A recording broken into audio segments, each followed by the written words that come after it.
పూరి జగన్నాథుడికి మొదటి నైవేద్యంగా పెరుగన్నాన్ని ఎందుకు పెడతారో మీకు తెలుసా? పూర్వం ఆ ప్రాంతానికి రాజైన కళింగ చక్రవర్తి ప్రతిరోజు స్వామివారికి బంగారు పాత్రలలో నైవేద్యం పెట్టేవాడు. ఒకసారి స్వామివారి దగ్గర మట్టి పువ్వులు మరియు మట్టి పాత్రలు ఉండడం చూసి దాని వెనుక ఉన్న కథ ఏంటో ఒక మహర్షిని అడుగుతాడు. అప్పుడు ఆ మహర్షి ఇలా అంటాడు: దేవాలయం దగ్గరలో భీమన్న అనే ఒక కుమ్మరివాడు ఉండేవాడు. అతను రోజు స్వామివారికి అవసరమైన మట్టి పాత్రలు మరియు మట్టి పువ్వులు తయారు చేసి వాటిని స్వయంగా తానే రోజు తీసుకువెళ్ళి స్వామివారికి ఇద్దామనుకునేవాడు. కానీ ఆ మరుసటి రోజుకి అవసరమైన పాత్రలు తయారు చేయాలి కాబట్టి వేరే వాళ్ళ ద్వారా వాటిని పంపించేసేవాడు. కానీ ఒకరోజు స్వయంగా జగన్నాథుడే భీమన్న వాకిట్లో ప్రత్యక్షమై, భీమన్న, నాకు చాలా ఆకలిగా ఉంది, ఏమైనా తినడానికి పెట్టు అని అడుగుతాడు.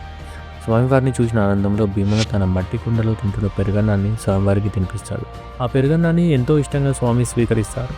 ఆ రోజు నుంచి ఈ రోజు వరకు పూరిలో జగన్నాథుడికి నైవేద్యంగా మట్టి కుండలో పెట్టిన పెరుగన్నాన్ని పెడుతున్నారు. ఫ్రెండ్స్, జై జగన్నాథ్ కామెంట్ చేయండి.